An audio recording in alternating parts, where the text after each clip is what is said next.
the Dan Flow is all about human stories. And from those stories, we get to develop knowledge, because other people's stories contain knowledge that we might not have. And sharing this knowledge gives us greater understanding and potentially control of our own lives towards actually understanding human consciousness, if we get really lucky by it, right? Beatrice Rabkin, I'd like to wish you welcome to the Dan Flow. Thank you. Good to be here. So I'm not going to start from birth, so let's just sort of jump.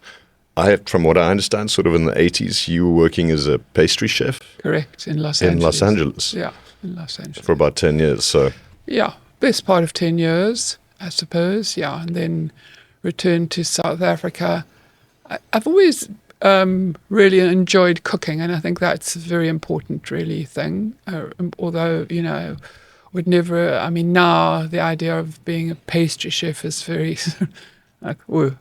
But on the other hand, I do believe that if you are going to eat sugar or eat something that is not, optimal for your health, then it should be the best quality. So the best quality chocolate, the best quality nuts, the best quality butter, cream, all those sort of things, and not, the cook sister from your local Pick and Pay. Fair enough. So if you're going to break it with something that's really great. And obviously now we use all sorts of other kinds of things. I mean, you can make a perfectly good carrot cake with just carrot as the sweetening agent. As it turns out.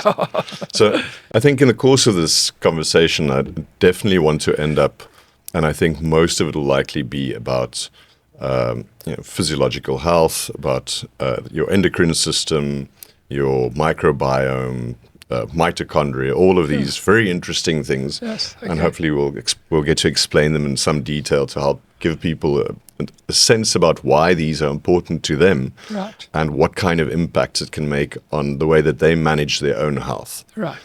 But I do want to start, and sort of started with your pastry chef background. But at some point there was an inflection where, again, something on the personal side, where your daughter had miscarriage. Miscarriage, that's correct, yeah. And I know that's because of personal friends I have, and seeing their utter anguish and pain. And that's obviously very traumatic in the family. Yeah, absolutely. I think let's just go back. I actually was interested in health from a very kind of relatively early age, say 16, 17, when I was involved with anthroposophy, which is, do you know what that is? I have no Followers idea. of Rudolf Steiner, basically. Okay. So, and I thought of actually studying to be a homeopath, but that, for some reason, that went off the cards. And so I did pharmacy, which, just because I thought it would be a good basic kind of training, which, may or may not help, I don't know. But then when we moved to Los Angeles, and it was sort of the beginning of the food revolution, the California cuisine, it's in the 80s now, so it's a long time ago for some people, but it's quite recent in my life. It feels like just the other day. It feels like just the other day. So obviously I was exposed to really good food, besides I happened to get into the pastry department, but I was really exposed to incredible food because I worked at some of the top restaurants in Los Angeles, in fact, probably one of the top. You want a name drop there? Spargo. Yeah. So we hosted all the Oscar parties, you name it, they came. Elizabeth Taylor, Mick Jagger, Laurence Olivier, across the board, all of those people were in our restaurant and came to the Oscar parties, and they'd be filming us all day, prepping and all that sort of thing. So, and we were allowed to spend whatever money we liked on food. We could import anything from anywhere. We made truffle ice cream, with real truffles, not chocolate, real truffles. Someone told me the other day that truffle oil, that if you find truffle oil, it is 99% sure to be synthetic. Yeah, probably nowadays. Yes, absolutely. And it really shattered some of my dreams. Yeah. You've just got to be very careful of everything. Everything one's got to be careful of. Anyway, when we returned to South Africa, we opened a restaurant And we're a little bit, we opened our restaurant, the first one, it was in Camps Bay, and at the bottom of the page we wrote, we source, this was in the 1991, we source much organic vegetables as we possibly can.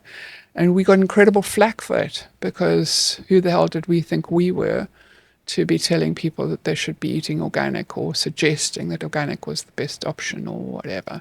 It wasn't in vogue yet. No, it was definitely not in vogue yet. Anyway, so moving on then, I basically started studying nutrition when I was about 45, and qualified when I was around about 50. And I must say I absolutely love it. There's so much, it's just so much more. So nutritional therapy goes so much beyond food.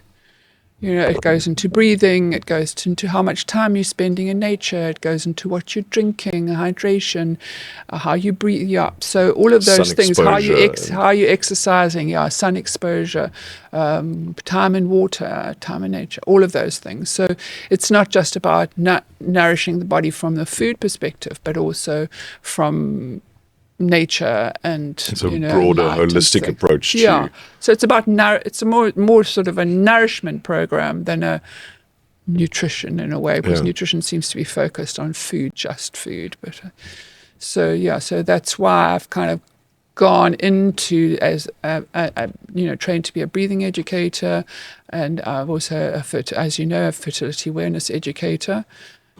I assume you know what that is. Do our listeners know what that is? Fertility educator. Fertility awareness educator. So fertility awareness educator is someone who teaches women, but also men, about women's menstrual cycle, and showing the signs of fertility. So that's the cervical mucus, and the position of the cervix, the temperature changes, the length of each phase of your cycle, so pre-ovulatory and post-ovulatory, this sort of sensitivity of the vagina during the fertile phase, which increases the increased blood flow, increased nerve energy, the increased energy, increased libido, that all happens during your fertile wave or fertile time, which is about 5 or 6 days before ovulation. So basically what we teach is how to recognize when you're fertile, which is really only about 6 or 7 days that's the maximum, because we give a few days on either side for insurance, when women are actually fertile. And unfortunately, as it stands, most women are taking some kind of hormonal birth control for their whole cycle and destroying their health at the same time. So you can use fertility awareness obviously for contraception, but also for conception, because then if you know, you know. Yeah, if you know, you know. But also some of the things that sort of don't really come up is that for example, your period is never late. Ovulation can be delayed, but your period is never late. So ovulation will be delayed if your body goes through stress, for example, crossing time zones, having an argument with a significant other. This is the organism, your body telling you there's some uncertainty. Maybe now is not the best time to bring. Right, exactly. Let's first find a little bit of certainty and stability before. Yeah, a safe time to have that. So for example, if we were talking a little earlier about people with hypothalamic amenorrhea, which is basically when they don't get a period for years, or anything from 6 months to years. So that just basically means that their body just feels unsafe to ovulate. So let's just say that your ovulation is usually after 14 days. We think of 28 days as being optimal. It's not necessarily true, but that's what we kind of think of it. So if your ovulation comes after 14 days, then your period is going to come 12 to 15 days after that. That's pretty much a given for you. Different people are different. But that pre-ovulatory phase, which is optimally 12 to 15, 16 days, can be delayed. So let's say for 3 months or more. But then as soon as you have ovulated, you will then ovulate. You will then get your period 12 to 15 days afterwards.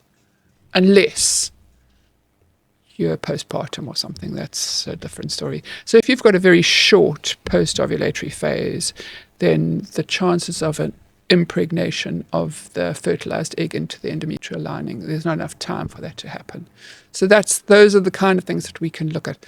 It's a little, I don't know if people are getting what I say, but anyway. Yeah. Well, I think, that's right down the rabbit hole. Yeah. I just want to step back from fertility for a second to sort of the organism, whether it's male or female, to say that fertility is obviously one indicator of health, but that even if you are not trying to get pregnant, you actually want to be in a place where all the things are doing what they're supposed to do, all the different complex organic systems in the human being is working together for the optimal health of the human being. Exactly. And both males and females. Exactly, because sperm count is what we call the fifth vital sign, and the menstrual cycle for men, and menstrual cycle is what we call the fifth vital sign for women.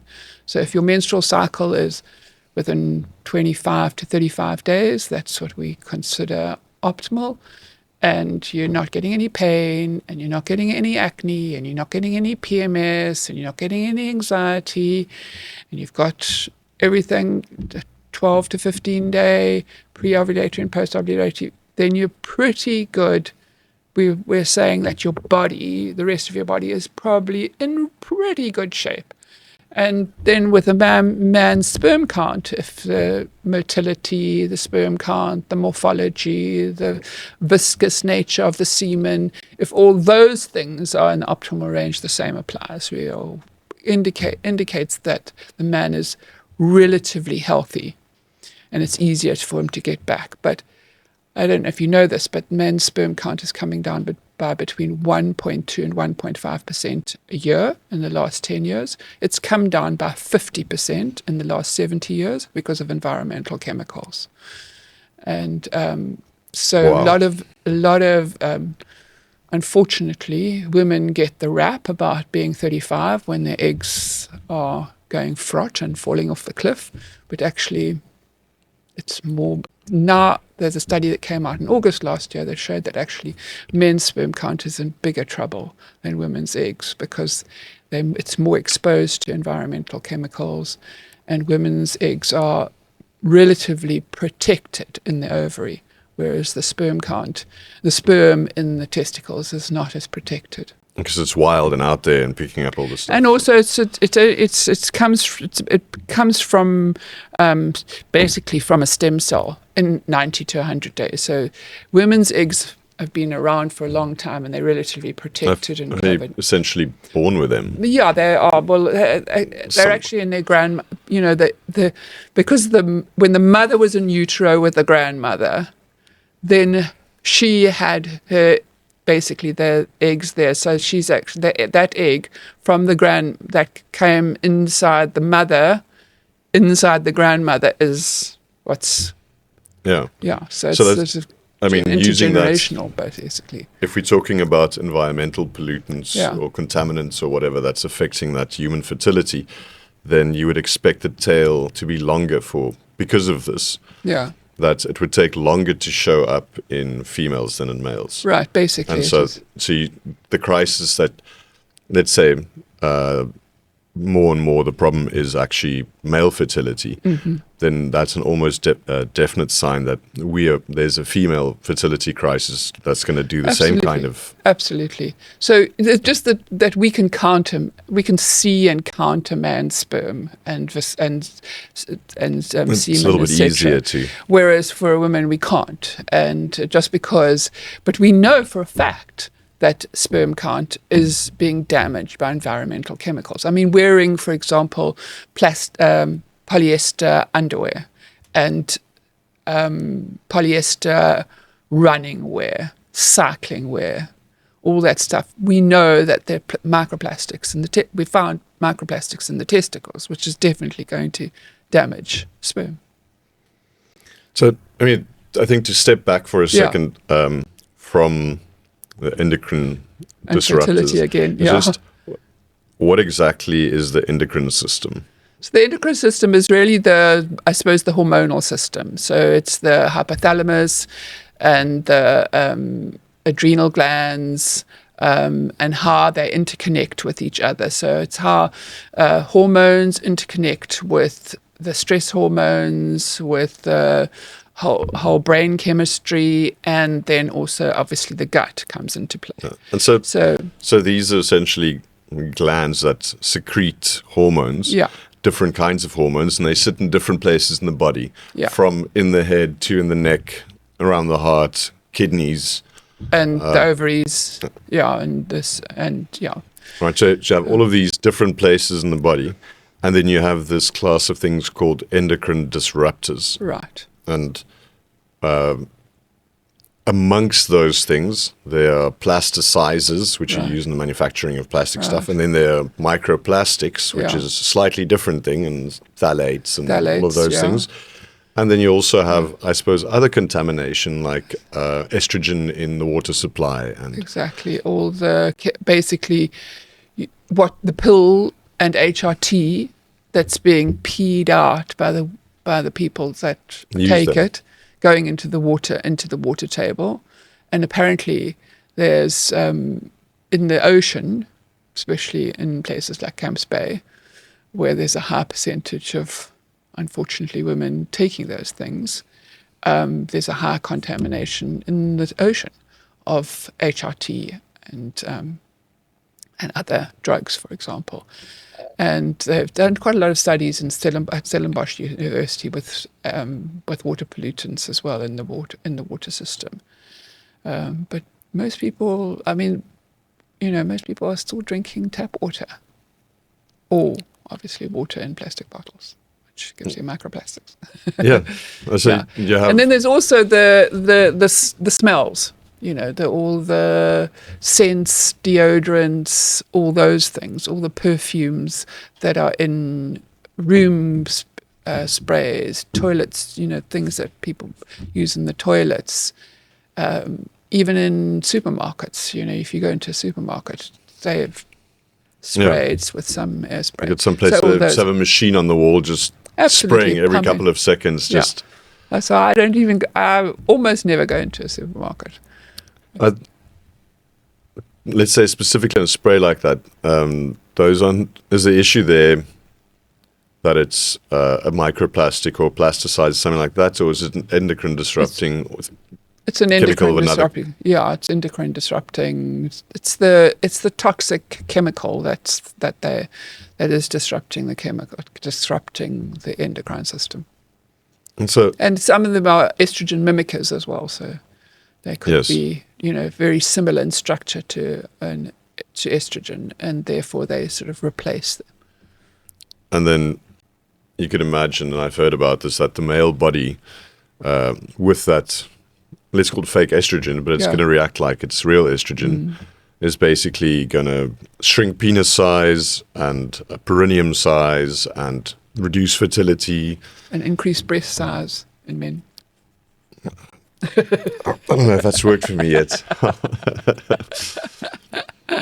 But definitely, the estrogen feminizes a man. Yeah, absolutely. Yeah, absolutely. Yep. Yeah, and so, and to jump back to a question earlier, because I know part of sort of a big part of your journey was being able to help your daughter through. It's a program that you have. I suppose. I had problems with getting pregnant 40 years ago.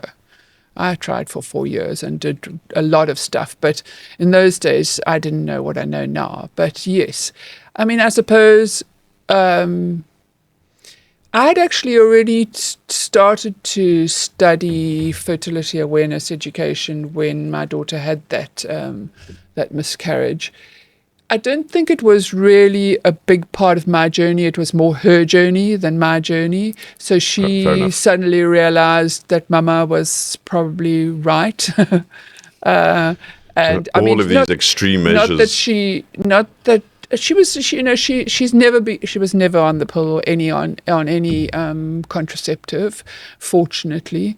But she did get terrible period pains and dysmenorrhea. So it was more, that was kind of when she realized, I suppose, that she needed to get on board more than she was before. She had been living in the States actually at that point and doing things that she wouldn't have done probably if she'd been around Mama. But and it was it was not a planned pregnancy, that one. But nevertheless, it was very traumatic, and absolutely, it has been part of my learning in terms of really the trauma that that women go through, because very often they go through that trauma of a miscarriage or a loss because there's no tangible person there that's gone. They haven't. It's not like they've lost a person or a child that people have seen physically. It's so sort of undervalued, and people don't realize how traumatic it is to lose a baby before you've even birthed it. And I mean, I have had clients who've had 4, 5, 6 miscarriages. Oh. Yeah. So. I think that was it's the understanding that, or to as much as one can, it's hard to really get there if you haven't done it yourself, been there yourself, but to kind of get some idea of the trauma that women go through, and I think it's not recognized as much as it should be. No, fair enough. Yeah. I've noticed that for myself. I've seen the traumatic effects that it does have on people. In terms of specific recommendations and processes, I read somewhere that you have something like a 3-month protocol that would help someone to clear out, to basically get them into the right kind of spots, and then another 3 months to kind of wait for the sperm and the egg to be just healthy and stronger and what. And then I'm guessing some of those would be things that you'd also recommend for someone to continue doing through pregnancy and perhaps Absolutely. even in Absolutely. early child rearing. So yes, the sort of basic program is 3 months. That's if somebody hasn't got any like really big issues.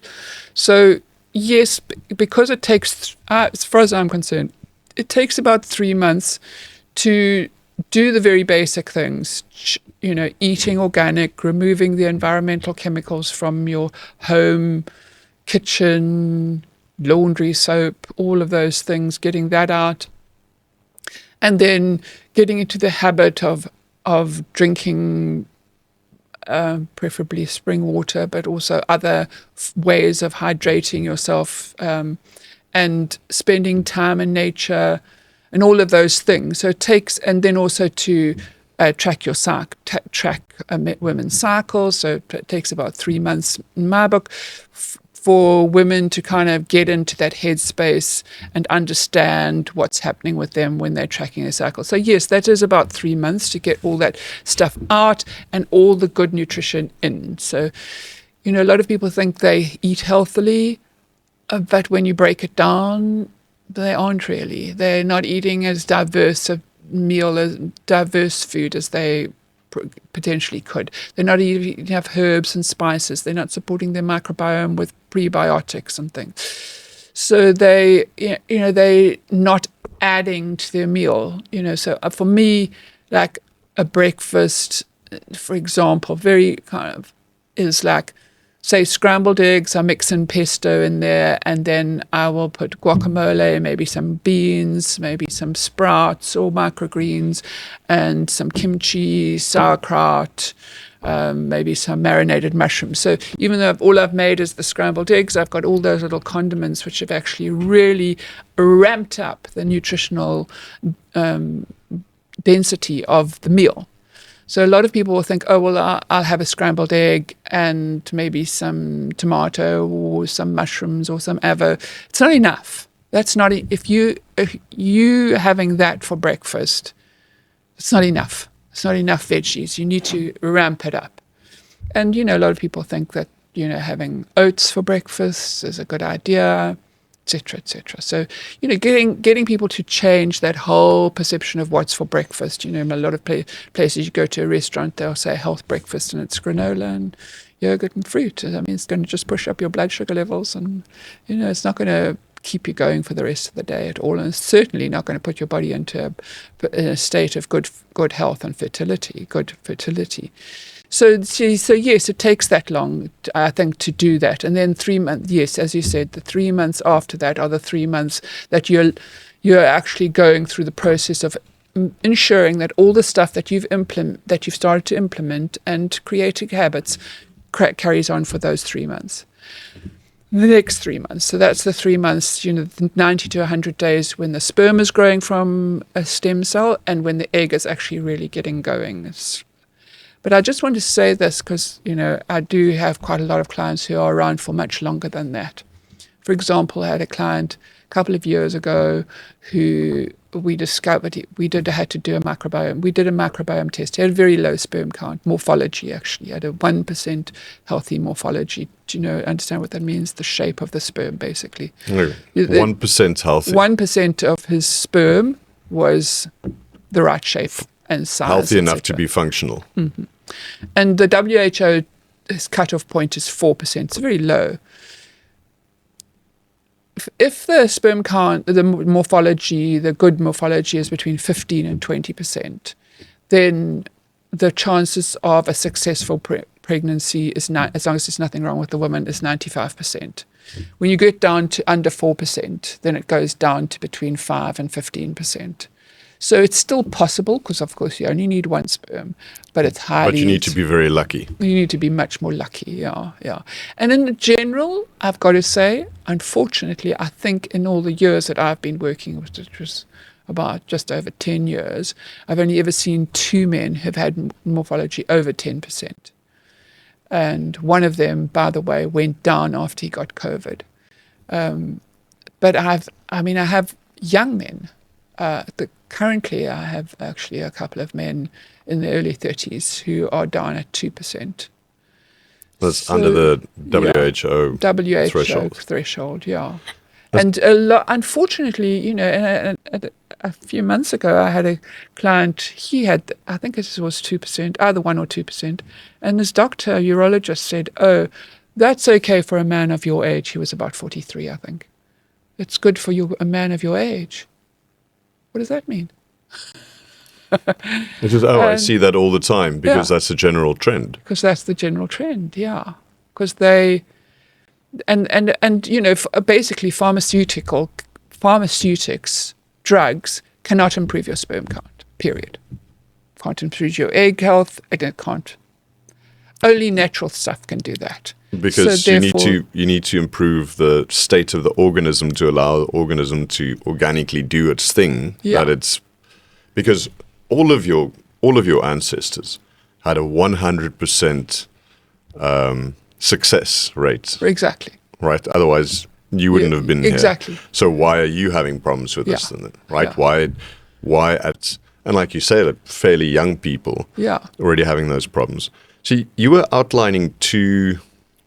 Just from my cursory reading, please help me if I'm wrong. 2 major parts of the strategy for, let's say, for the 3 months and the 3 months after that, so a couple trying to get pregnant, be good for both the man and the woman to do it. It'd be more important for the woman in general, but I suppose it's good. It's really for everyone to consider all the time. Right. But you also want to go on with your life. And you have to say, but there's no way to avoid all of the plastics. But essentially, what I read figure out what the things are that are endocrine disrupting. That's Correct. disrupting your normal, healthy hormonal activities, and add on a nutritional front. Yeah. Are those? Yeah, those are I the mean, two.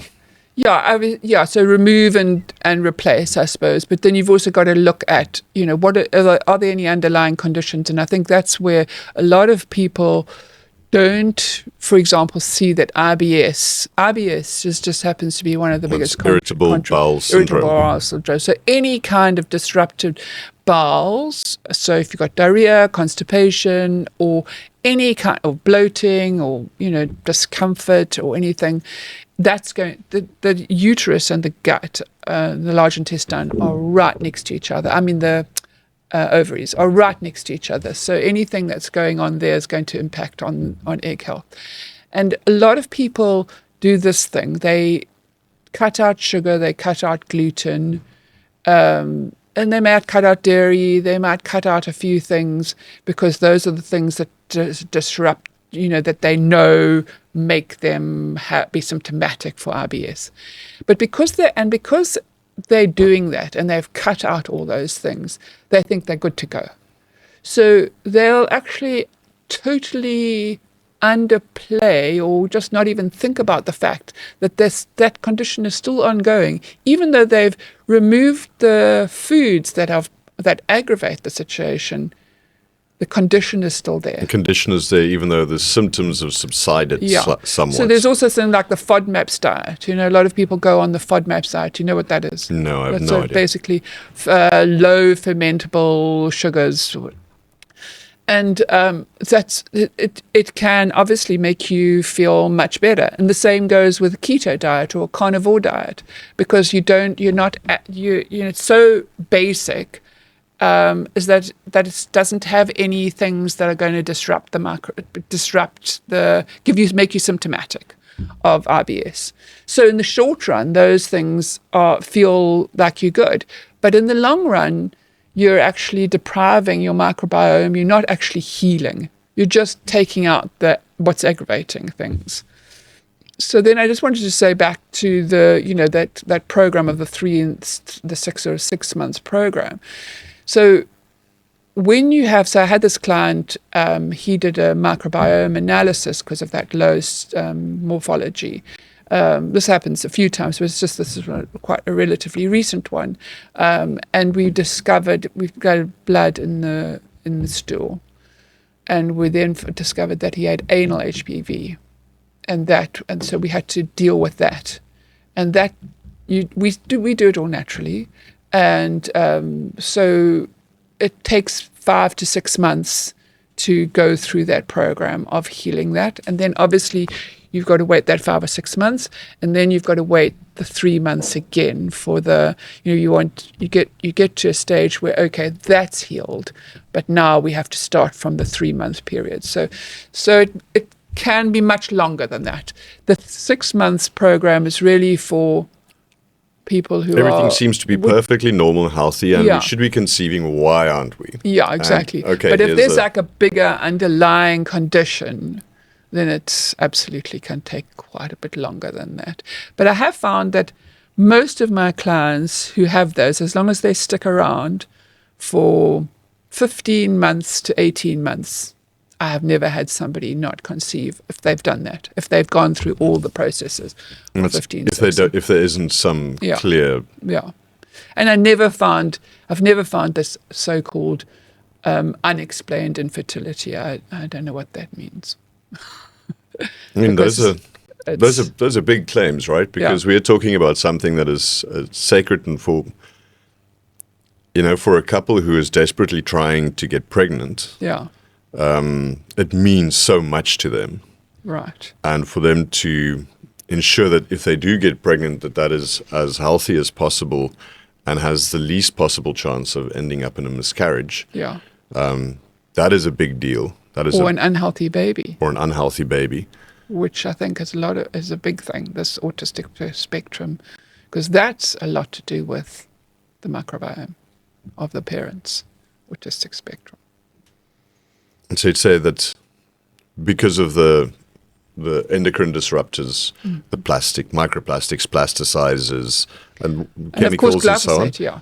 And glyphosate and all of these things. Glyphosate's what they spray on the crops, right? Right. Which, And then they by use the way, it- in South Africa, there's no control over how much glyphosate to use. So they, at the end of And the wine before the crop industry, harvest, they just unfortunately, give it a is just, spray yeah. as a desiccant, homogenize the whole thing. Yeah. It's terrifying. And it just travels along the mycelium under the ground. You know what the mycelium is? It's a mushroom network, right? Yeah, mushroom network under the ground, and the glyphosate gets carried for miles underground along the mycelium. And then you have a nice little organic farm down the line somewhere, Right. and you don't realize you're planting it in. Unfortunately. There's still going to be glyphosate, but maybe at least But reduce the reduction. Oh, absolutely, yeah. No, so we're not going to, a lot of people say, what's the point of eating organic when we don't know how organic it is? I mean, there might be, but there's a point, because you're just limiting whatever you're doing. You're limiting the amount of chemicals that you're exposing your body to, and all of those things are damaging the mitochondria. Besides the microbiome, they're also damaging the mitochondria. So we started with the endocrine system, and we moved towards the microbiome.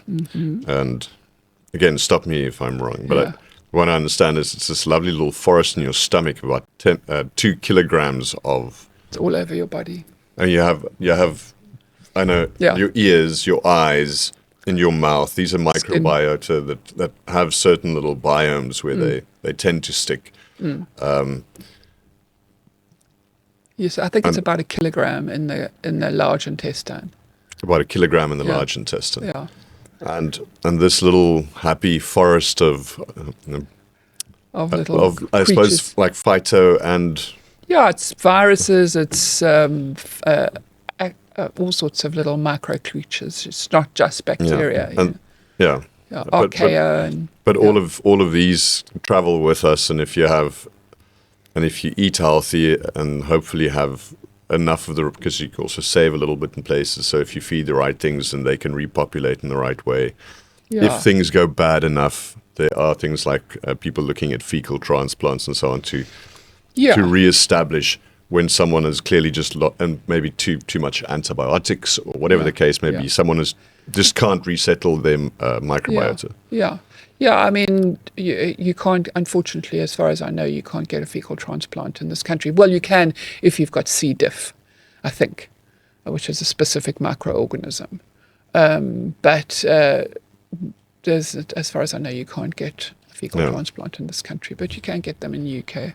Yeah, I've read about incredible results, and I think obviously so the way I imagine it, again, little forest, happy animals all jumping around and so on. You put things out of balance, they go out of balance, but they're all still there. Yeah. They're just not in right proportion.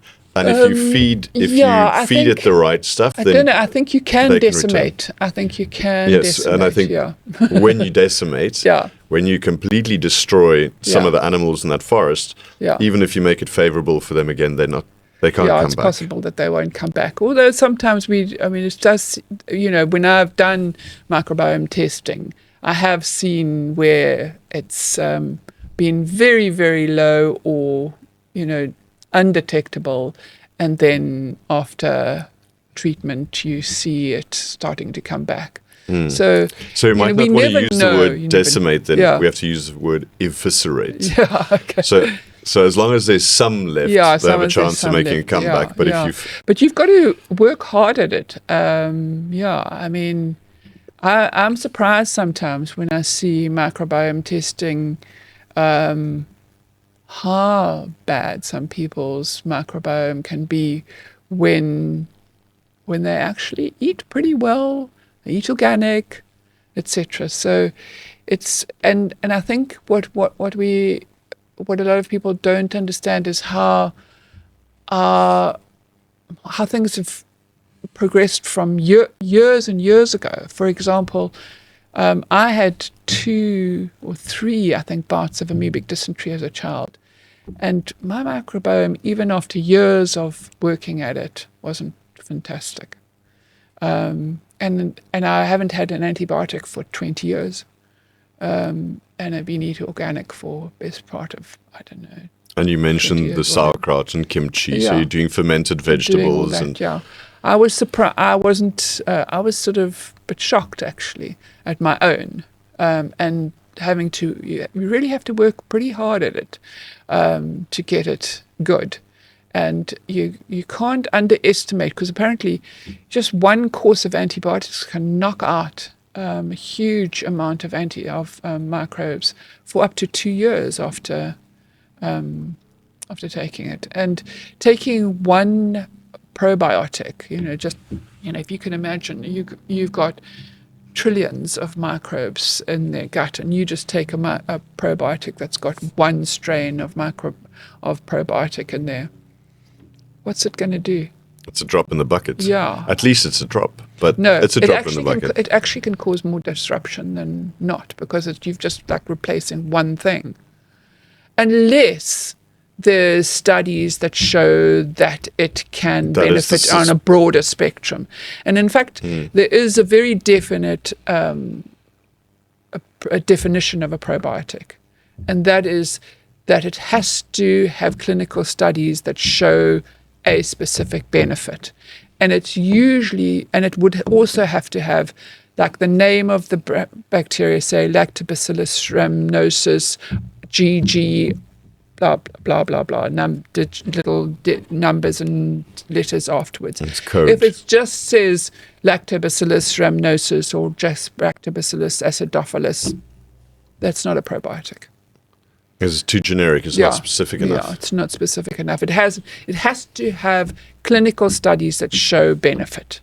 So something like 80% of the so-called probiotics that are on the shelves of Clicks, etc., are not probiotics. So your probiotics, the yogurt, the whatever else you do. Those are more like, those are probiotic-like foods, we call them. They're not, because we don't know what microorganisms are growing there. And it could be from one batch of yogurt to the next. Who knows what's wild organisms have gone in there. So Beatrice is part of the solution to go sit in your garden and eat a handful of garden soil, just like, okay. Put your hands in the soil. Definitely put your hands in the soil. So I mean, you have to do the best you can, and definitely eating fermented, any kind of fermented food absolutely is beneficial. And it's also about, in a fermented food, if you look at kimchi or sauerkraut or any other one, and there's so many different ones, you've basically got what we call prebiotics. So that's what's feeding the microbes. Then you've got the microorganisms. Those are the ones that are actually doing the eating. And then you've got the postbiotics, which are those the metabolites of the microbes. But I think also one of the other benefits of those kind of fermented foods that we sort of neglect to think about is that, in a way, they are pre-digested before your body has to digest it. We don't understand, most of us. So they're already a little along the way. Yeah. So, like, for example, pasta, as far as I'm concerned, is one of the worst foods there is on this planet. That's a shame, because... It is a shame, because it's not fermented at all. So when you put it into your body, it's like, it has pretty much no nutrition in it, but your body has to work really hard to digest it, because it's just plain glue. But so apparently we spend 65% of our energy and resources on digesting a food. And if you think about a piece of steak, for example, can you imagine taking that piece of steak and trying to digest it outside of your body? Just put it on the desk and start to bash it and smack it and whatever. What are you going to have to do to actually break it down so that you don't see it? I mean, the body obviously has acid. We have very strong acid, a hydrochloric acid, a pH of 1.5 to 2, which is very potent acid in your stomach. But we also have microorganisms that are helping to digest it and break it down. So all that sort of stuff is happening inside us, and we're just putting that food in and not thinking about it again. So that's why, for example, snacking is such a really bad idea, because when you're driving or running and you're eating, your body's not focusing on digestion, it's focusing on moving and doing those things, or working, sitting at the computer. So we do need to help it along a bit. And obviously there's some people who are in a worse position than others. Some people need more help than others, depending on how far they are down that path of chronicity. So, eating something, and I say like a fermented bread, and sourdough bread is always such a big hot topic. Can I eat sourdough bread? Well, can I? Well, as long as it is organic, preferably whole grain, and it's gone through a long fermentation process, and you're not gluten intolerant at this stage. Yes, but how many breads are made for whole grain, gone through the proper sourdough processing, and are they glyphosate free? And are you sure you're not gluten intolerant? So that's the question. And also, if you marinate your steak, for example, then the microbes have already started. Your microbes have actually started chewing up that meat, and the herbs and spices that you've marinated in also are starting to degrade the meat. And then when you put it into your system, you've kind of helped it along. So the digestive process is supported. And also anything that's like spicy and bitter will stimulate the digestive system. So all of that helps. But if you just put in, and especially a piece of steak that's overcooked, the protein is completely denatured. So it's tough as can be, tough for your teeth, but also tough for your gut. And then you've really putting this incredible strain on your gut. So the same, that's why pasta is such luckily a bad I'm not a idea. steak well done kind of guy. So. Yeah, good. A lot of people are, unfortunately, but yeah. But marinating that steak is a really good idea. And that's why fermented foods are so great, because they are it's almost like the mama bird has come along, taken it and chewed the food, of the process already. Chewed, added her enzymes, added her microbes, and then popped it in mama and baby's mouth, and helped it along. So that's what assisted digestion. Exactly. Exactly. So we've gone from endocrine to microbiome. Yes. And you had mentioned you threw the word mitochondria around, but I've been looking at it for a while. Yeah. Because of some of the breath work that I do, and I'm a little bit aware about it. But just for someone who knows a little bit more than I do, please, what's the mitochondria? So, I think we all know it from biology, or those of us who did biology, we know it as the sort of energy machine. It's a little green circle, and it looks like it's got little teeth like a Venus flytrap. Cristae. Yeah, and just interestingly, the egg, and the next comes sperm, but the egg has the highest concentration of mitochondria in any cell in the body. And the same applies to the sperm, the tail of the sperm. So it's a very high concentration of mitochondria in there, which indicates how hard that egg is working and how hard the sperm is working. How much of an energy mechanism it needs. Right, yeah. So those tissues and cells of the body that require a lot of energy, you're going to find a much, much higher concentration of those mitochondria. So that's the good news.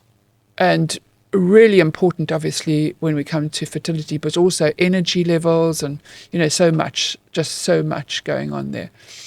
But the other sort of side of the coin is that the more energy is required, the more damage happens. So if you think about an 8-cylinder car going out, just pumping, going really fast and pumping out exhaust, that's basically what we call reactive oxygen species or oxidation.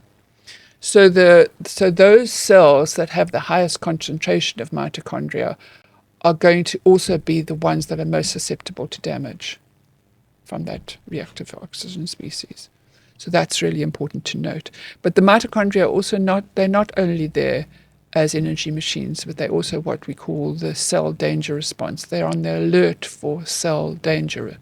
So if there's anything going on that needs to be alerted, like the presence of chemicals or stress or any of those things, it's the mitochondria that are going to pick that up, and they are going to be damaged by it as well. So it's really, and to get those mitochondria to be in a healthy state is not easy, but it is possible. And as you mentioned, breathwork is a major part of that, I think.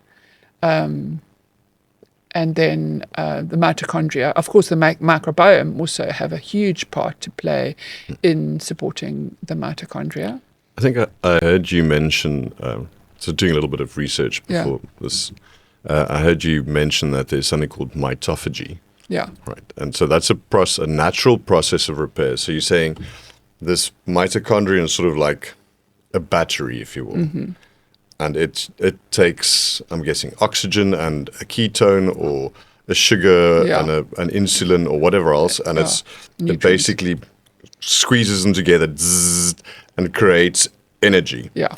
But now, if you are overstressing that environment, it's like you're saying you have a big car and you're revving the engine too high, and so there's engine damage. Yeah. And the body has this natural mechanism, mitophagy, by which it destroys the ones that can't be repaired, repairs the ones that can, creates new ones where it needs to fill in those that were lost. Yeah. And that process of mitophagy is something that you can, through reducing your exposure to endocrine disruptors, by improving your diet, dietary health, and thereby your microbiome, and then perhaps adding something like breathwork, which I'd love to hear about. Yeah. And obviously light and hydration. Hydration and sunshine. And sunshine, all those things are absolutely critical, So, that would be, yes, ideally definitely bring your body to a place where it would better be able to do the mitophagy, to fix the mitochondria, absolutely. the condition of but them, I think or the number of them. So basically most people don't have the sufficient of all those things to get mitophagy happening optimally, without a doubt. We don't. I mean, most people are undernourished. And if you're running and you're undernourished, what are you doing? Putting your body into incredible stress. And everybody seems to think that they should run and that's healthy. But they don't check. They have no idea how well nourished their body is. They might think they are. And if they've been carbo loading, well, they have that on top of it. Yeah. And then wonder why, some people who run the Comrades Marathon or whatever drop dead or at the finish post. I mean, they're so nutritionally deprived. And one of the most significant nutrients in that case is magnesium, which is absolutely critical for mitochondrial health and heart health. So the heart, the left ventricle of the heart has the highest concentration of magnesium, and that's the one that's responsible for allowing the heart to rest in between the pumping. Pump, relax. And if you don't have that, then if it doesn't get its chill on, then it's just working the whole time. And if it's just working the whole time, that's where you start to risk. Yeah. And that's when, also when, unfortunately, young boys on the rugby field also can get into big trouble. If they are magnesium deficient. And I'm sure you know this, that most of us are magnesium deficient. Yeah, I use supplements, but I'm not really sure how, because I understand there are all kinds of, I heard an advertisement, someone was saying they've got 7 different kinds of magnesium, and they're all guaranteed that your body can actually take them up. Because there's this old thing with any supplement, you have the supplements, but does it really... It's like, yes, there's really magnesium in there, but is my body taking it Is out. my body taking anything out of that? That is the question, isn't it? I mean, I know that there's sometimes you can supplement, you test before and after, and you can see somebody's tested, and I usually test what's called red blood cell magnesium as opposed to serum magnesium, which is what most people will test. Because you want to know how much is going in the into body. the, It has to actually be in the red blood cell. In the red blood cell. And also that can actually also be misdiagnosed, because you can actually, if you are dehydrated, your magnesium level and most of your mineral levels can look relatively high. I mean, that's understandable. Hey? Your body is dehydrated. Your mineral levels are going to go up, aren't they? Because it's like there's not that much water, so it's you basically got this concentrated. It's a more pungent solution. You've got a more concentrated solution. So you see somebody that's got a relatively high magnesium. Usually, I would think that person's dehydrated, because I know they probably aren't magnesium sufficient, because they don't eat green leafy vegetables, and that's where you get most of your magnesium. Green leafy vegetables, because magnesium makes things green.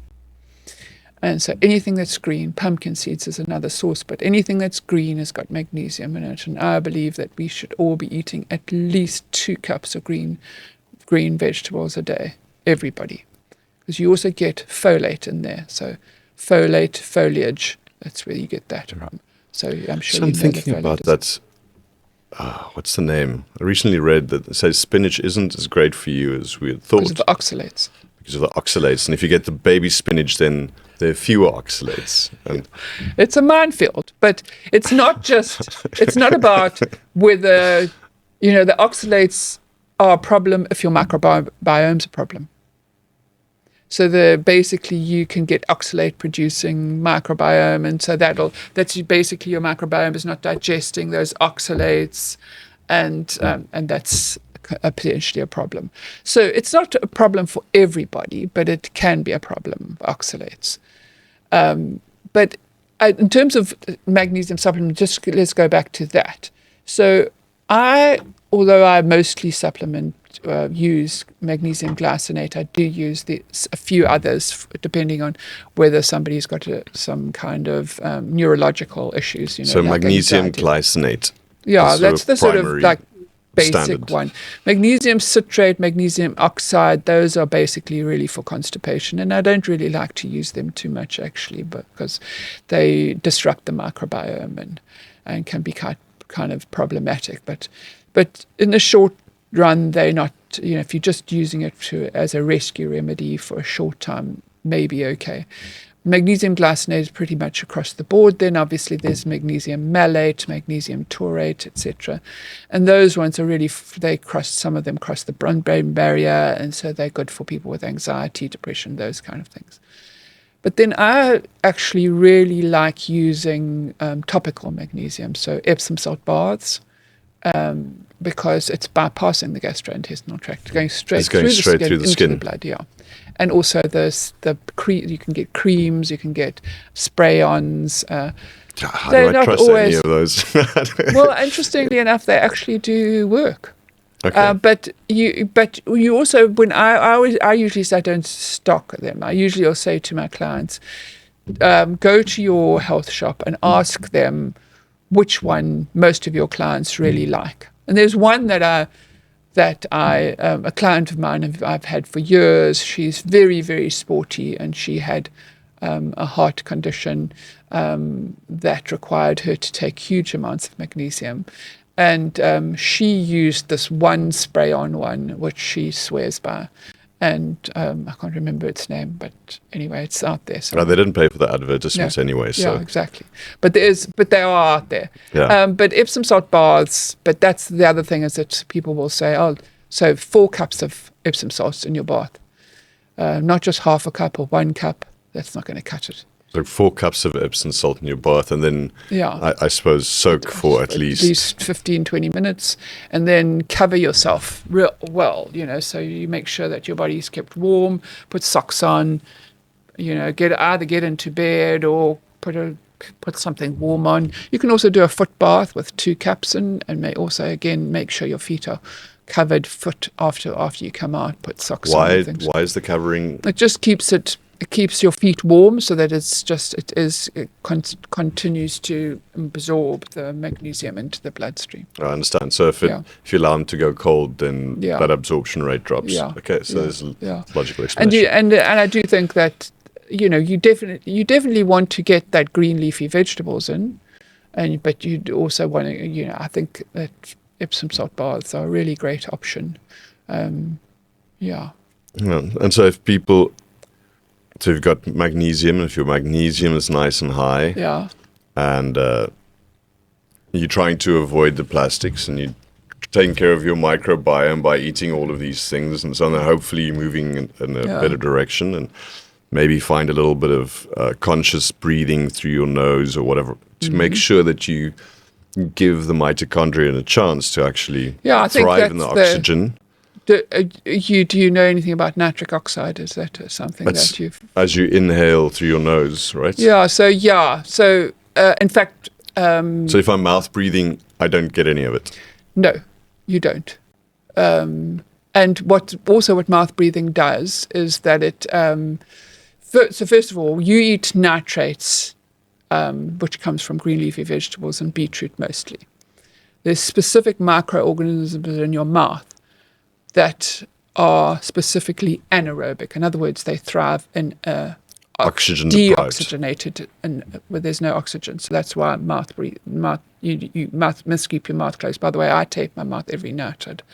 It's an absolute must for me because I tend to mouth breathe at night. And I think everybody should do it, or just about everybody should do it, because it's just has changed my sleeping pattern for absolute sure. So these specific microbes convert the nitrates to nitrites in your mouth, but only if you have them and it's an anaerobic environment.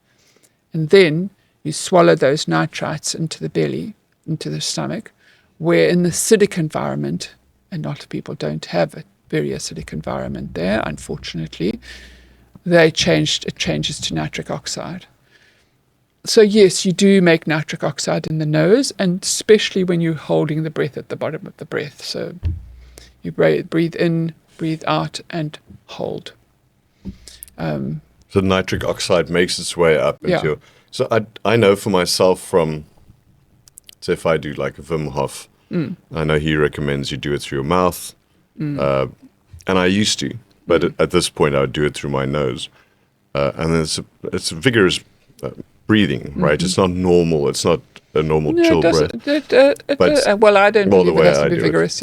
But I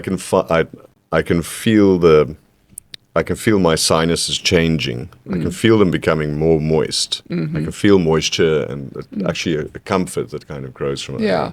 So nitric oxide is a vasodilator. That's the fabulous thing about it. One of the fabulous. I mean, it's also antimicrobial and all those things. But as a vasodilator, it enhances, dilates the blood vessels.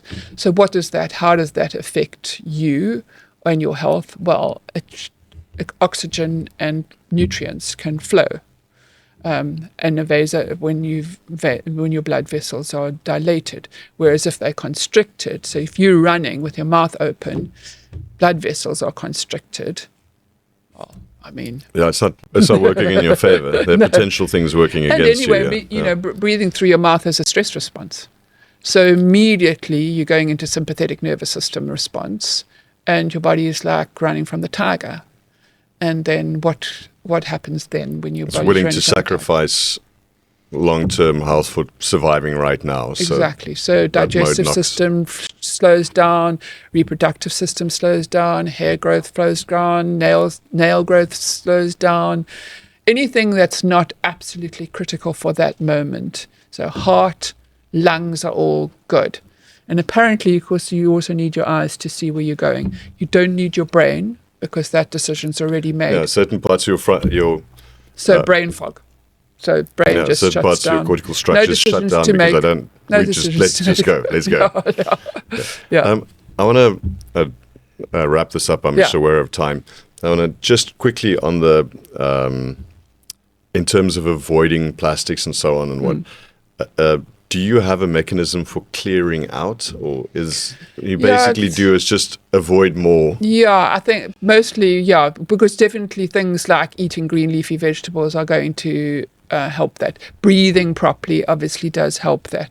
Just the most important thing is to avoid as much as you can, and slowly your body will go through the process.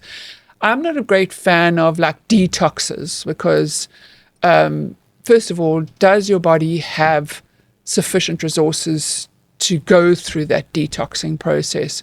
So there's like fasting and, there is a time and place for those things, but you have to make sure that you actually that your body's ready for it. So just doing it doing it dry fast while you're magnesium depleted, probably not a great or idea. protein deficient, or no, and all the you can go and get those detox juices, and there's a few restaurants out there who will give you those detox juices, which by the way were made last night.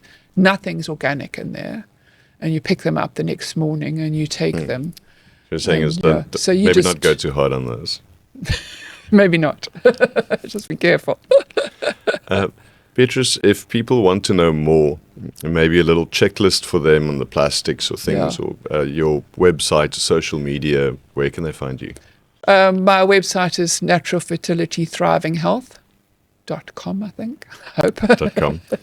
I'll go double check and we'll put that in the description. Okay. Make sure. Okay.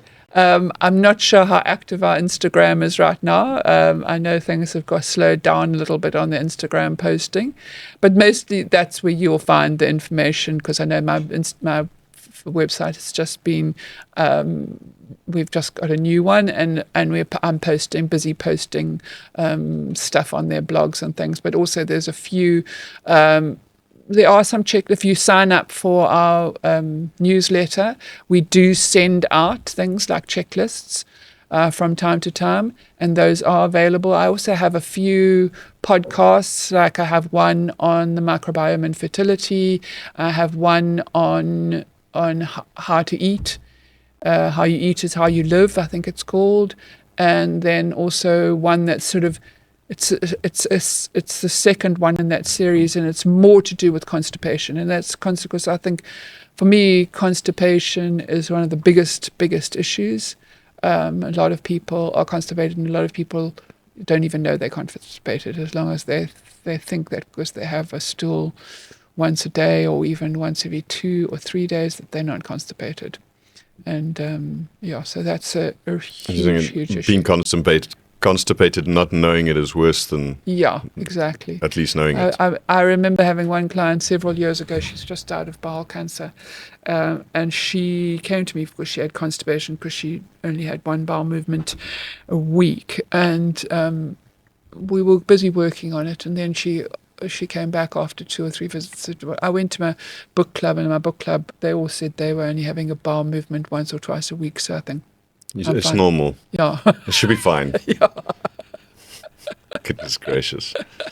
I mean, all those toxins are building up, estrogen's building up, the inflammation in the gut is building up. I mean, the microbiome is going completely crazy out of whack. You need to be able to continuously evacuate. That's its purpose. Exactly. And if you're not doing that, then there are problems. Yeah. Well, I think on that very high note. Yeah. Well, it's a good note. It's an important note for people to take note of. Yeah. So, and there are a lot of things you can do for that. So there are a very nice little webinar about constipation, which is on the website. Yeah. I recommend people go check that out if it sounds like something that might help them with their issues. Yeah, I think most people probably do. Most people probably. Okay. Beatrice, thank you very much. Thank you, Dan. Bye.